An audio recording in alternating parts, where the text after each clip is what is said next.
Right, Dave, welcome to the show. I'm glad we finally got you here. We got here in the end. Yeah. Appreciate you having me on.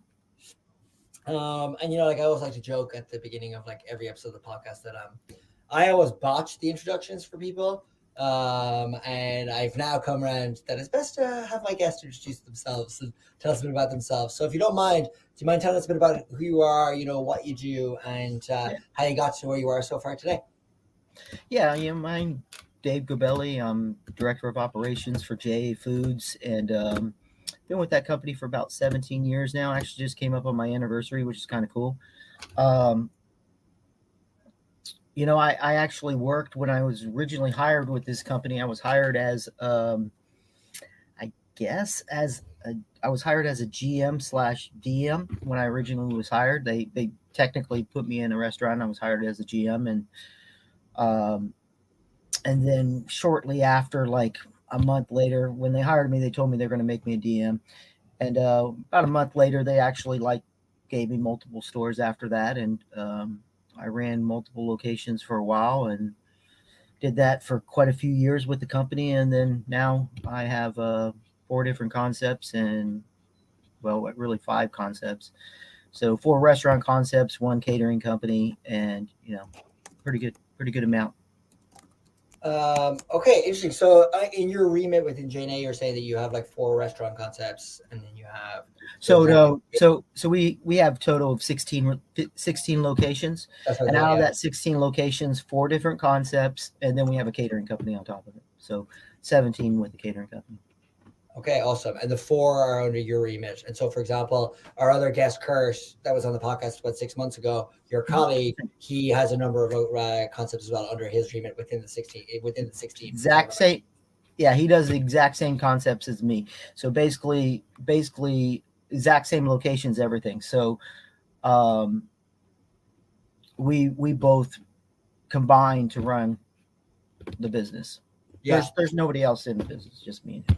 Yeah. And do you want to tell us a bit about like what J&A does? What the kind of concepts are, that kind of thing. Oh yeah. So we have Logan's Roadhouse. We Okay. have Applebee's. Um, we have two one-offs. One's a diner that we developed our concept, and we have another restaurant called View 202, which is our concept too that we developed, and it's a little higher end scale, and it's beautiful restaurant right off the Sacramento River.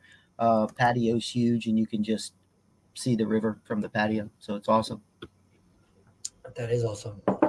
Yeah. It's funny. Like, I mean, having just moved from San Francisco myself, it's like I so very rarely ever went up like north. You know what I mean? I feel like Yeah. I'm a typical, Bay Area like, like that's an east and south. But I just so very rarely ever went up unless I was going up to somewhere like Lake Tahoe or something. Which so very rarely. I actually have never even been in Sacramento, and I was there for 8 years. Really? Oh man, you Yeah, weren't far off either. I mean, you were like hop, skip, and a jump from San Francisco. But totally. yeah, all of our locations. We got a location in Sacramento, but most of our locations are up north. We do have one down south, all the way down in Fontana, which is like Rancho Cucamonga, Yeah. Ontario area. Yeah, so we got a Logan's Roadhouse down there. Um, so we're pretty scattered. We got four in Oregon. We got four Applebee's in Oregon. So from the bottom of California all the way up to Central Oregon, we got pretty broad territory. Yeah, I was just gonna say it's like I mean, people always forget how big California is. That Oh like yeah, Southern California is not the same place as Northern California. no, As you were saying, completely different. Eureka ain't the same as Laguna Beach. I'll tell you that much. No, definitely not. There's way different. Yeah, you're gonna see different parts of the beach when you're at them too. Yeah, 100%. Yeah. Very different kinds of beaches. Yeah, Very, very different. But tell me, I mean, it sounds incredibly successful. You got multiple locations, and across like a huge geography, which I find as I've done this podcast, you know, more and more from people that I talk to, it's like, geography plays a huge part in sort of like the scaling the oh, yeah. operation because it's like how close are you to like all of your suppliers, how close are you to like getting all the distribution kind of set up and getting like just the management of all the different locations sort of like really kind of good grip on them. Tell me like what are like with kind of quite a kind of from all the way from selling from Rancho Cucamonga all the way Yeah. up to Oregon. What are sort of like the largest challenges that you see as a sort of Well, I mean, operating? broadline providers are yeah, it's a whole nother ball game now where they can be challenging, from your supplier when you're dealing with them, whether or not when COVID hit, it changed the game, right? Because you had all kinds of shortages, and all these big manufacturers, they just dropped a whole bunch of SKUs, so they don't make as many products as they used to make. They're starting to come back, and they're starting to bring back new SKUs and old SKUs back, and starting to develop them again. So, but you're still having challenges because just like we face problems with hiring employees and retaining, they do the same thing. So they're still short staffed. They're getting better, but they're still short staffed. So you may have a day where your truck just doesn't even show up, which is crazy to me. But it's happened multiple times, and Yeah. so how do you pass that on to the guests when you don't have product that even came in? So that's kind of challenging, But it's getting better, knock on wood, and you still run into shortages and mispicks and all that kind of stuff. That's never going to change. That's always going to be there, and that's part of your challenges. Now, how far your distributor is from where your location is, well, that's going to make the difference on how fast that recovery truck or that product gets to you. Sometimes it may be the next order, which is 3-4 days later, or sometimes it may be the next day. So how does it's interesting in the sense that like when you think about like food like just doesn't show up, like if you're like like if for whatever reason like that has a material impact on the business as well because certain items in the menu are not able to be sold.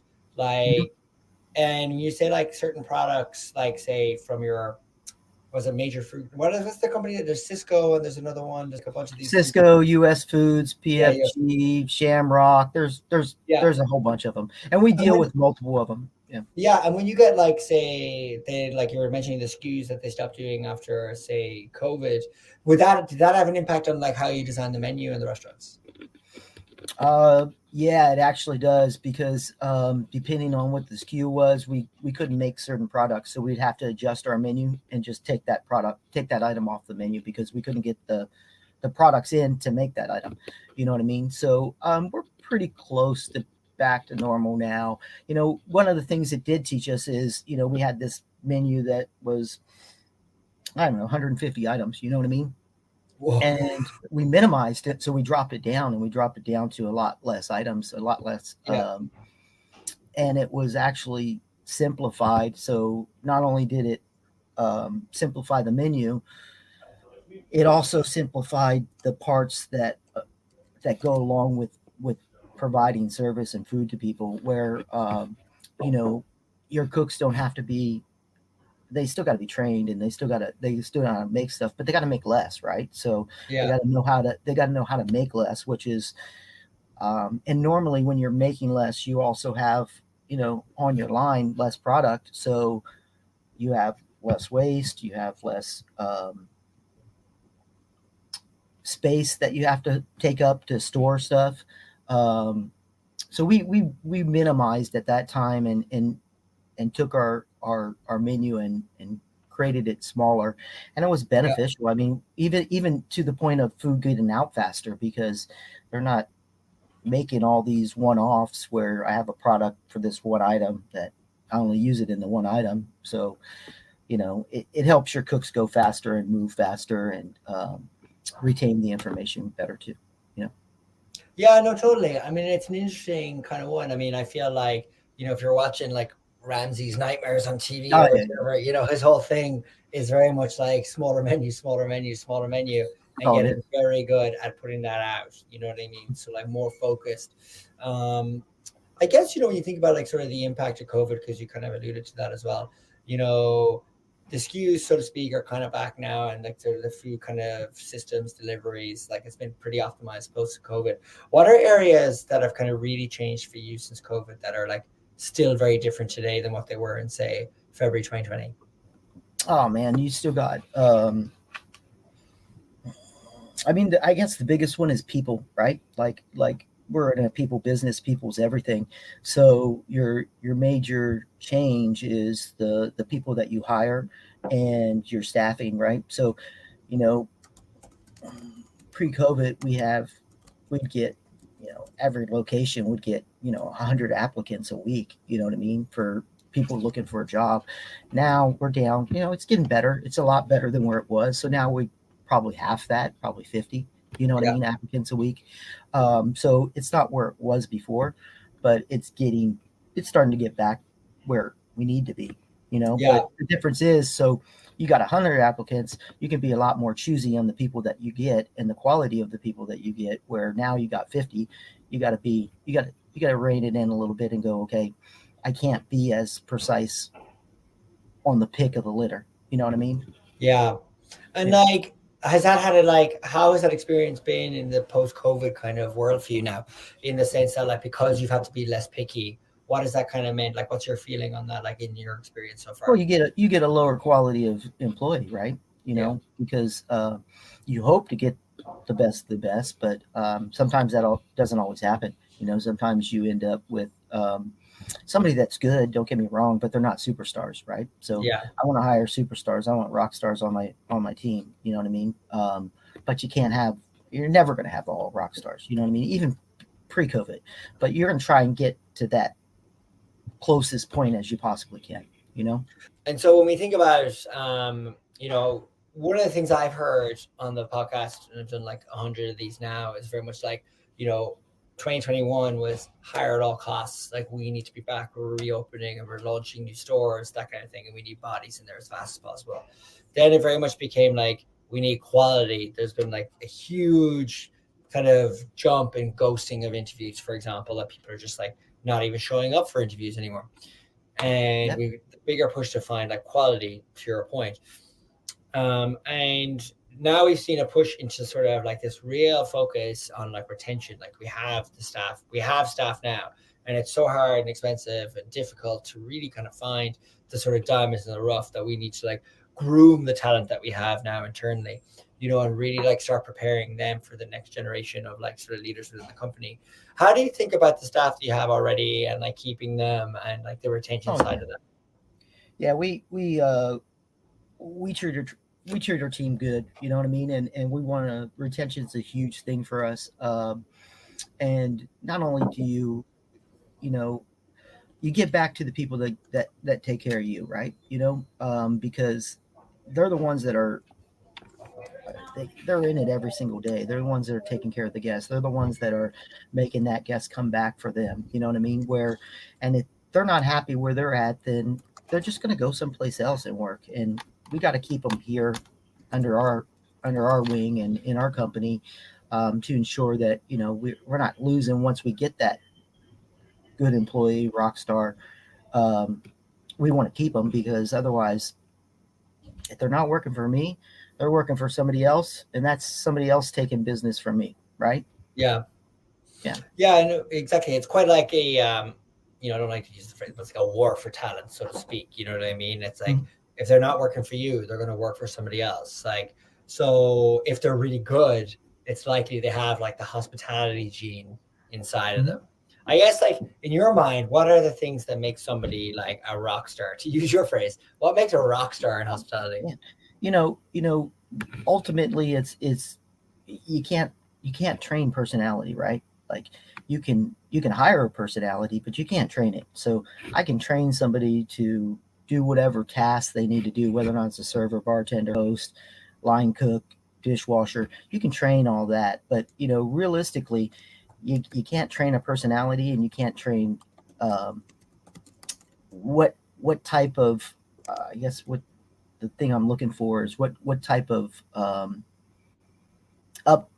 upbringing they've had, whether or not they had pride in their work and they put out quality work, right? Like, Yeah. they either have that instilled from them from their upbringing. Normally, you can adjust it a little bit on that pride issue, but they either got their level or not. So you want somebody that's going to have a great personality, that's going to fit in with the team, um, and you want somebody that's going to have that pride and in their work when they do it. So you you get them two qualities, then you're going to get a pretty good employee. You know what I mean? Um, the reliability part that comes hand in hand with that pride. In the job they do. So Well, that's exactly it. I mean, so like when we think about it, there are a lot of intangibles that you have to look for that make somebody. So it's like, when you're like interviewing people, like what do you like if you're looking for somebody? It's like, what if somebody comes in? Like, are there like specific triggers that you look for in somebody's body language, or do you get them to do like a simulation in the restaurant? Like, how do you think about like, oh, I think this person has it, but like, what is it? yeah, I when I interview people a little bit different than others, and sometimes I may ask them questions, and I don't even care what the answer is. I just want to read their body language, how they react to maybe a question they're not used to being told or heard in an interview, because that tells me, do they have common sense for one? You know what I mean? Can they react on their feet quick, and adjust? Because let's go, restaurant business is you want it to be perfect, but there's always something that goes on. You know what I mean? That's the exciting part about restaurant business is you always have challenges that are going to come up, whether or not it's guest challenges or food quality. Something was made wrong. How do you react? How do you adjust? How do you make sure that the guest is never affected? So when I interview people, I interview and ask them. Sometimes I'll ask them questions that are might put them in a situation where they got to react and think about. And then, body language makes a huge difference. And then whether or not their thought process, when you ask them a question that's a difficult question, do they just answer because they want to answer, or do they think and analyze first and then answer and make an educated answer? You know what I mean? All that Yeah. makes a difference. Yeah. Well, exactly that. I'm always curious asking people that question because it's like one of those hard to describe, but you see it kind of answers. You know what I Mhm. mean? Everybody has the same kind of way of describing it, but it just goes to show what makes uniquely great people in hospitality comes down a lot to like sort of their personal disposition as much as it is their ability. One thing I hear again and again and again is service can be taught. Like you can teach somebody a POS, you can teach somebody how to like the lockup protocol, but can you teach them to see that random piece of trash in the corner and go pick it up before anybody else sees it? Kind of like leading indicators for behavior as much as it is for their actual like sort of competency at a POS. Well, I actually use that prime as an example in my interviews sometimes, where I'll say, um, I'll ask them the question of, I actually ask them what's common sense. You know what I mean? That's like one of my major questions I ask. And some people, I mean, how do you describe it, right? Like it's all kinds of different answers I get, you know what I mean? Because who knows the way they're going to think of it in their head. But, common sense, when I ask them that question, and if they struggle, I'm not going to let them sit there and die on the vine. I'll help them out and go, common sense would be like, if you see a piece of paper on the ground, you're going to pick it up. That should be common sense, right? And as an example, but you would think that you see it on the ground, you're going to pick it up, right? Like, I'm going to do it. You may do it, but not everybody. Other people are like, oh, that's somebody else is going to pick it up, or they may not even notice it because Yeah. their awareness may not be there. You know what I mean? So different level, different quality of people. So you want to hire the people that are going to already. You don't have to train them everything. They're gonna apply common sense and do the right thing at the right time. You know. Yeah, exactly. And it's just like trying to figure out how to find that. And like, I guess that answer kind of will get you to 80% of that. And then, you have that leap that like, do they have that within them to go do that? I mean, I guess, good question for you then is like, what makes a great GM? Like elevating the role slightly more, like what do you think makes people stand out? Yeah, GM's a different level. You know what I mean? Yeah. So a great GM has got to be ultimately got to be a great leader, right? Like, so we put things into perspective wise. I like to look at things as a coach, right? So if you have a coach of a team, whatever, professional sports team or whatever, you know what? They got to be organized.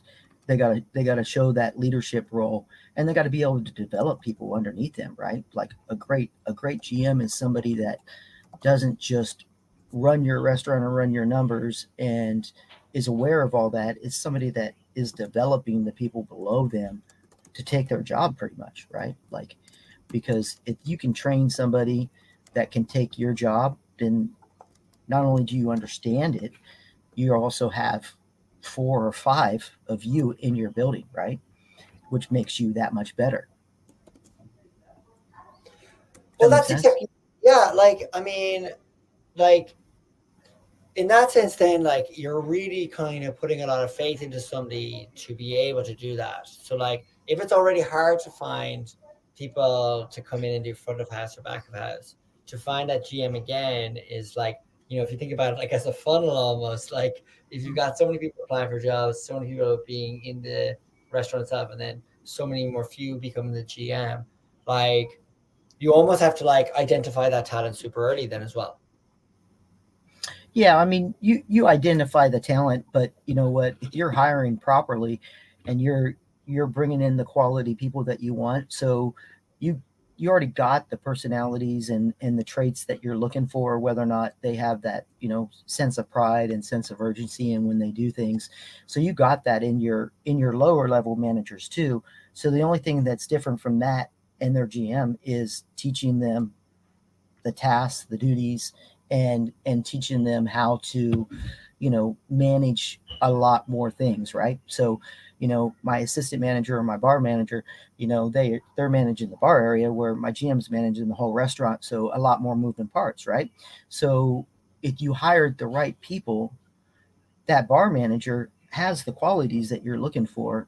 They just don't have the knowledge to move on. So if you're Yeah. training them and giving them that knowledge, then that funnel is easy, right? Because you got that person that's already in the wing, already in the background.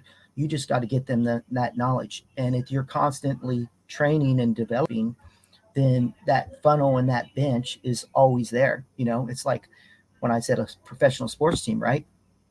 you know you have your stars that are your players that are the stars that are actually in the game, but they all have benches, right? So if somebody goes down and they get injured or they're gone, they got a next Yep. man up, next woman up. You know what I mean? They got somebody that's already on the bench that can take that role and step in. So that's part of the development and the training process is you got to have that next person up, right? So you got to have them developed and ready to go. And if you do that, then you're, knock on wood, you're never down, right? Like you always have that good team because you're always constantly developing and constantly making, um, that that bench is always there. So ultimate goal, have multiple people that are in the capabilities of running the Yeah. location. Yeah. And do you find like that's difficult to like manage though? Like, or do you feel like that you guys have like a deep bench of like potential kind of worldies, so It's to speak? location specific. You Yeah. know what I mean? Because some locations the talent pool is a lot less than other locations. Like Sacramento, Yep. um, Fontana, talent pool is huge there. Like tons of people apply, tons of people with great experience. Great experience doesn't always make you good, but it does give you knowledge, right? Yeah. So, but you go up to one of our locations that's Klamath Falls. Well, that's a little town, man. The talent pool is a lot smaller, and so to create that bench, a little bit harder, right? Yeah. Do you send GMs or people from different locations up to say that place? Like if you had somebody down in Rancho Cucamonga, as you were saying Yeah, earlier, no, no, no. We do you cross. like you move them around, like cross pollinate, so to speak? Yeah, 100%. Like not only move them from concept to location to location. We'll move them from concept to concept, meaning from one concept to another concept, just to um, for multiple reasons. One, we want to have that opportunity and growth for our team, right? Like somebody that we get in our system, if they want to grow, then we want to have an opportunity for them to grow, and that opportunity may come with move, and it may not. Yeah. We have some locations where we have multiple locations in a in a city, but you know, so they wouldn't have to move. They could just cross concept. But some locations, you know, Klamath Falls, that's a ways, right? So Yeah. we got to. We don't have to, but if we had an opening there, and then I had somebody that was quality and ready to move up, then we would offer that to them and would say, hey, you know, are you interested in moving to advance your career? And they would either say yay or nay, you know what I mean? And if they didn't want to do it that time, then that's perfectly fine. We'll bring up another opportunity when we get another opportunity, you know? That makes some sense. Yeah. And then I guess, one of the kind of things that has kind of come up in California in particular, and you're in California, so you're probably Mm-hmm. like, what am I going to ask you about? Which is this new minimum wage law. Yeah. I already knew where you were going with it. Like as soon as you said one of the things that's come up in California, I mean, let's be honest, that's the biggest challenge, Yeah. right? Is California is Yeah. not business conducive, right? Like it's just not a state that's good for running your business in, because, and especially minimum wage. I mean, minimum wage now, you know, just went up, and now, you know, middle of the year it's going to go $20 for fast food concepts. So really doesn't pertain to us. We don't have any fast foods, but it is going to pertain to us because I don't pay $20 an hour for all my employees. So what's going to stop them from just going to go work at a fast food joint for $20 an hour, right? You know, difference, Yeah. you know, front of the house difference, tips, right? They're going to make more in tips. They make more than $20 an hour with their tips anyways. Back of the house employees, that's where it'll be interesting to see the challenging part. But, you know, flip side of it, you know, there's already fast food chains that do that now currently, right? Yeah.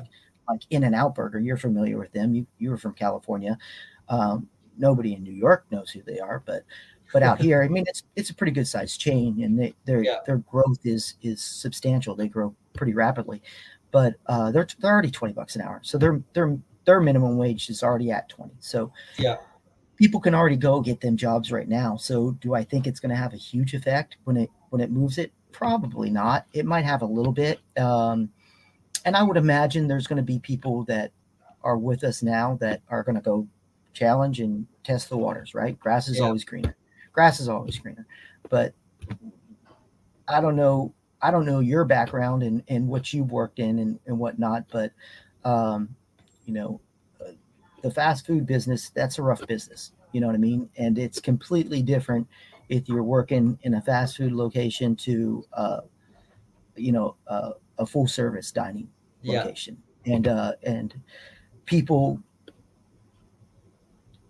the people that are working them different areas, they know the difference. You know what I mean? And I think that's going to be part that's going to play in people's mind where I don't want to work there. I got a good job where I'm at, you know?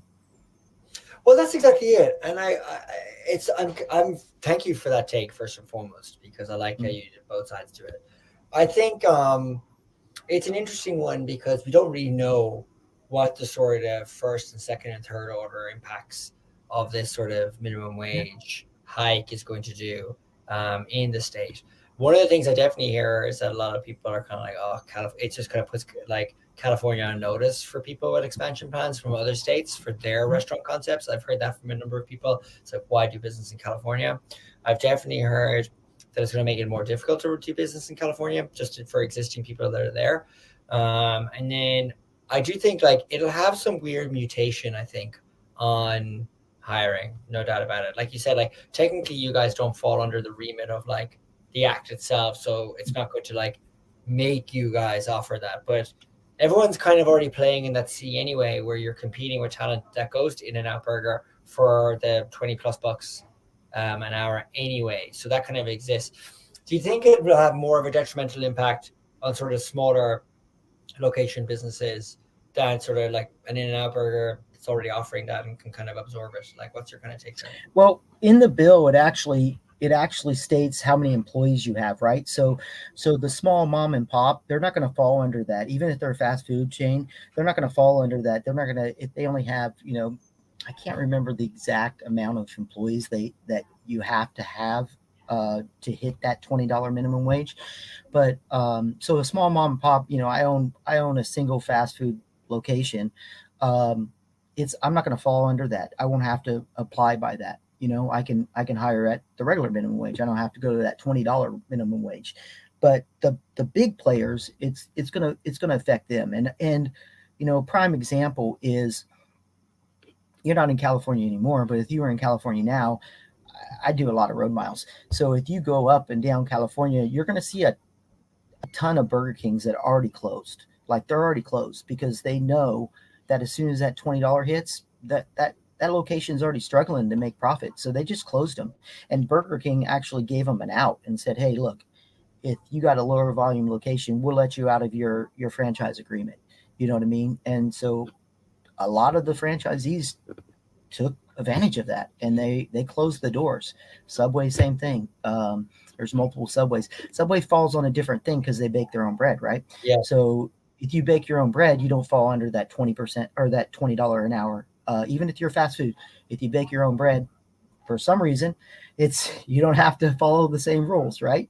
But still, there's multiple franchisees that are getting out in California because it's not conducive to doing business. Like, you have a threshold. Like, people think restaurants make an arm and a leg, and they're just hey, I can make that same product at my house for X amount of dollars. Well, you probably can, but you don't have labor, you don't have rent, you don't have your small wares, you don't have electricity. There's all kinds of things that play into that factor and eat up that profit line to where, once you're at the bottom line, you're not really you're making, cents on the dollar, where people think you're just killing it, but it doesn't work that way.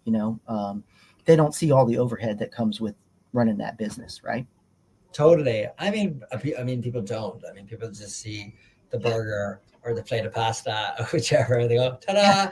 Yeah, every time I sell, at my Logan's, every time I sell a T-bone, or a porterhouse, we don't sell T-bones anymore. We got rid of them. But every time we sell a porterhouse, I lose money. Like, I don't make any money on that item, right? Yeah. Can I charge more for it to make some money? No, because I don't think I can.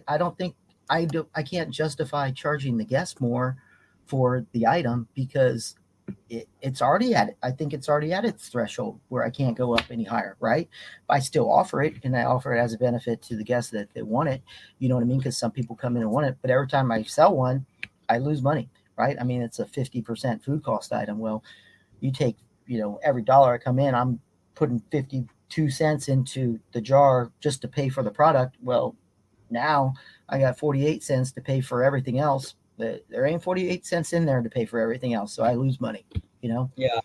So when you think about that, then, like, are you saying that you can't really increase the price because the elasticity, like the demand, so to speak, like you're at that point, that pay point where people would probably pay this and no more for what the porterhouse is what you're saying?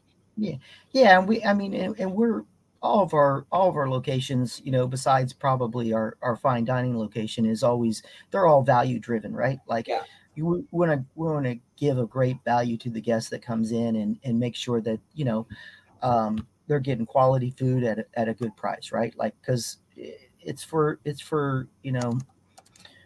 regular everyday families that maybe they don't get out only once a month or every other month. You know what I mean? So we want to make sure that they got their money that they're spending, that they earned, and it's hard for them to get, that they have a great time, and they're getting good quality and good value for what they're spending, right? So that item, I could charge more for it, and I'll probably sell less, and I'll probably I won't lose money on it, but I'm not giving that value that we want to give to the guests, totally. Right? So and so that's where it becomes, okay, we're going to take a little bit of hit on this item, knowing that I have other value items that I make a little bit, hopefully, to compensate for it, right? Well, that's what I'm saying. So it kind of forces you to be innovative on the other products that you have, like 100%. Whether drinks, alcohol, or different kind of foods that people buy, like the sides or whichever, to kind of even out the cost there. It's very fascinating to think. And I appreciate how articulate you are on this, about this minimum wage thing, and how it's going to have whatever kind of impact, and why California is leading the way here. I guess we're about to see cross fingers thing, right? Yeah, exactly. I guess, can you believe that we're at 36 minutes of the podcast now? Yeah, I know, right? Crushing. And so I guess, last words to you. Dave. It's like, like what advice would you give to other operators listening to this podcast today, given everything you said?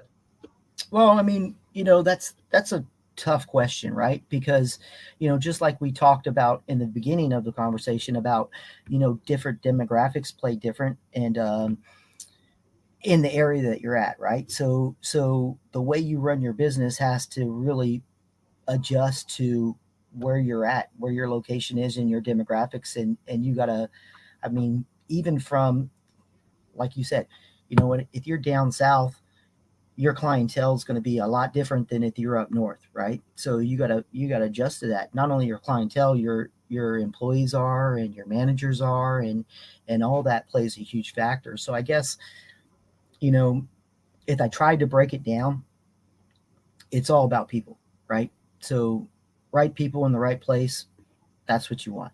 So you can't do anything without the right people, because you as an operator aren't actually doing everything. It's the people that you hire that is actually taking care of your business, right? Like they're the ones that are driving your sales. They're the ones that are driving your guests to come back in. So, ultimately, to me, people's everything. Like, and when you find them, you got to keep them. Like, you can't let them go somewhere else. If they go somewhere else, then they're over there recruiting guests to that business, and you just lost not only that person, you lost them guests too. Yeah. So take care of the people you get, and there's tons of different ways to motivate and reward and take care of people, and that could be a whole nother conversation, right? Like how you do it, whether or not there's tons of ways to take care of people, but ultimately, if you let them know that you care about them, and you're in it for their best interest too. You know what I mean? It's like a plus plus deal. They're gonna stick around, and they're gonna be there for you. Because nobody wants the insecurities of where they're working. They want to be working for somebody where they feel secure, and they feel like, hey, you know what? This person has my back. They're going to take care of me and my family, right? Yeah. Well, Dave, that's awesome. Thanks so much for the last piece of Yeah. advice there. Who knew Yeah. taking care of your people mattered, and I really appreciate the conversation here. You've been so good. I mean, I love how articulate the whole conversation has been, in particular around the Fast Act, which is a touchy subject for everybody. So I appreciate you like talking so candidly about it. And yeah, man, delighted to have you on. Thanks for coming by. Yeah. No worries, man. Appreciate it.